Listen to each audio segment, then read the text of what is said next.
Et coucou, bienvenue dans un nouveau vlog. Nous sommes donc le 28 juin, il est 19h27. Clairement, j'ai à peine dormi, j'ai dû m'endormir vers 14h. Voilà, je suis pas très bien en fait, donc j'en ai un peu marre. Donc finalement, je lâche l'affaire, les gars. Déversez votre haine et vos méchancetés, moi j'abandonne. Je cherche plus à me justifier, je cherche plus rien, voilà, je cherche plus rien. Continuez, continuez si ça vous amuse. Voilà. Moi je commence à avoir la casquette. Donc maintenant, faites votre vie, faites ce que vous voulez, vas-y, déversez votre haine. Moi j'en ai. Voilà. Donc oui, bah écoutez, mon vlog d'aujourd'hui n'a pas forcément plu. Vu non, il y a eu deux commentaires, deux personnes désagréables. Voilà, je cherche plus à comprendre. Voilà. À ce qui paraît, j'étais mieux au début de mes vlogs. Donc en gros, totalement défoncée par les médicaments. Parce que j'avais l'air plus gentille. Mais en gros, les gens, j'étais même pas dans ce monde. J'étais au pays des bisounours à ce moment-là. Tellement j'étais déchirée. Voilà.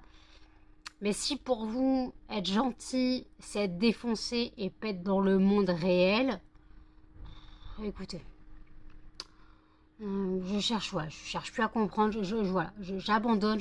Franchement, j'en ai marre de me battre. Clairement, j'en ai marre de me battre. J'en ai marre de devoir me justifier. Voilà. Faites votre vie. Déversez votre méchanceté, votre haine et tout ce que vous voulez.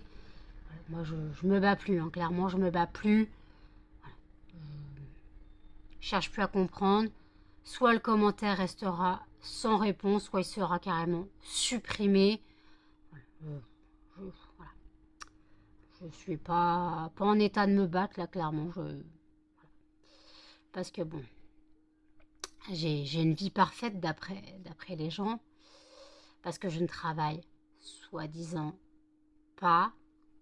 Voilà. Alors que oui, bah non, j'ai 2 emplois. Voilà. Si pour vous, YouTube, ce n'est pas un emploi, ok. Si pour vous, mon entreprise, c'est un passe-temps, hein, je fais ce que je peux, j'essaye de m'en sortir justement, mais je crois que les gens ne se rendent pas compte. Si franchement, je voulais pas m'en sortir, je vivrais avec la hache à taux plein, ça veut dire 1016 balles. Et en gros, je foutrais rien. Et après, oui, j'ai travaillé 4 mois en tout dans ma vie, quoi, en milieu normal, avant de déclarer en interdiction au monde du travail réel. Voilà. J'ai une interdiction au monde du travail réel car psychologiquement, je ne suis pas fiable et pas stable. Si j'avais pas mon agoraphobie, je pourrais trouver un emploi, mais en fait j'aurai un emploi puis je le quitterai 2 jours plus tard parce que je suis pas, parce que j'ai pas envie, parce que voilà, ça me gave et tout. Donc voilà, ils ont jugé, quand je dis ils, je parle de la MDPH, ils ont jugé que j'étais inapte au monde du travail et avec interdiction au monde du travail réel, quoi, réel, je veux dire en entreprise clairement, voilà. Mais voilà, donc en gros, déjà, même travailler en ESAT, je peux pas déjà, mais bon, ce qu'on m'a dit, on va travailler en ESAT. Alors déjà, faut savoir que les ESAT sont très loin de chez moi et que c'est un milieu très dangereux. Surtout ceux par chez moi, ma sœur a été éduxpée là-bas, elle a failli se faire tuer 3 fois. Voilà. Personnellement, je crois que je tiens à ma vie. Voilà. Mais bon. Après, hein, les gens jugent. moi, j'abandonne. Clairement, j'abandonne. Ouais, j'en ai ras la casquette, clairement. J'ai pas réussi à m'endormir parce qu'en gros, bah, ça me tourmente, tous les commentaires méchants, ça me tourmente. Alors oui, je veux jouer les gros durs et tout, mais oui, les commentaires méchants, ça me touche. Voilà, je vais être claire. Ça me touche et oui, je suis dans l'agressivité quand je réponds. Mais je suis sur la défensive en fait. Quand t'es comme moi et que t'as pas du tout confiance en toi, que tu es une partie de toi-même depuis 18 ans, les gens, il faut se dire que depuis 18 ans, il me manque une partie de moi. Depuis 18 ans, je n'ai plus confiance en moi, j'ai été totalement détruite. Euh, voilà, donc oui, il y a une carapace, oui, je suis sur la défensive, mais en fait, j'en ai marre d'être maltraitée, d'être prise pour une imbécile, d'être prise pour une conne. Voilà, j'en ai marre. Donc oui, je suis sur la défensive, oui, j'ai réponse à tout, mais en fait, voilà, moi je... Oui, alors oui, les commentaires, ça me touche, c'est pour ça que je deviens clairement méchante, mais en fait, je pense que les gens n'aiment pas s'en prendre plein la tronche, voilà. Je pense que personne n'aime ça, je suis pas sado, ou maso, je sais plus, bon, je suis pas SM, hein, mais en fait, voilà. Donc j'aime pas m'en prendre plein la tronche, alors oui, je me défends, et oui, je me défends dans l'agressivité, mais c'est comme ça que je suis, parce qu'en fait, quand tu es en dépression, ta carapace, c'est soit tu te renfermes sur toi, tu coupes tes sentiments et tu deviens un zombie. Donc en gros, c'était au début de mes vlogs, j'étais tellement coupée du monde, tellement j'étais shootée aux médicaments. Depuis, mon traitement a été adapté, donc beaucoup moins lourd. Donc oui, je reviens un petit peu dans le monde réel. Alors non, je suis pas au pays des bisounours. Je suis pas au pays des bisounours, les gens. Faut pas penser que je vis au pays des bisounours, justement. Ma vie, c'est plutôt l'enfer. Voilà, c'est pas le pays des bisounours, hein. Moi, personnellement, ce serait l'enfer de Dante, les gars, hein. Les cercles de l'enfer de Dante, je les passe un par un, en fait. Mais bon, comme j'ai dit, ça fait...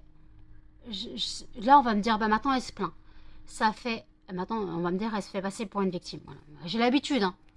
Donc oui, voilà, ça fait 18 ans que je suis en dépression. 18 ans de suivi psychiatrique, de traitement, d'enchaînement de traitements pour trouver un traitement adapté. Voilà, je comprends pas que les gens ne se rendent pas compte. Euh, c'est pas parce que je parais soit joyeuse, soit énervée dans mes vlogs que bah, j'ai pas un cœur en fait, les gars. J'ai un cœur, il bat. Bon, techniquement, il est plus vraiment déchiré, piétiné, tout ce que vous voulez, recousu, recollé, rapiécé, clairement. Mais en fait, moi, voilà, je cherche plus à comprendre. En fait, il n'y a rien à comprendre. Parce qu'en gros, quoi que je vais dire, ça va être mal interprété. Puisque, oui, je m'énerve, oui, je suis sur la défensive, mais en fait, c'est un moyen de me protéger. Je me protège comme je peux. Alors oui, les commentaires, j'ai beau m'énerver, mais en fait, ça me touche plus que vous le pensez. Mais en fait, bah, j'essaye de passer outre, mais ça fait mal. Ça fait mal de s'en prendre plein la tronche gratuitement. On va dire, justement, ce qui a été dit dans les commentaires qui ont disparu, c'était, on va dire qu'on critique son travail. Oui, mon travail a été critiqué. Voilà. Parce qu'en gros, mon travail, je sais quoi, j'ai des prix, je fais des prix en gros presque élevés parce que je fais des fondants à 5 grammes à 80 centimes et pas des 20 grammes. Si vous allez sur les sites concurrents, les fondants 20 grammes sont à presque 2 euros. Voilà.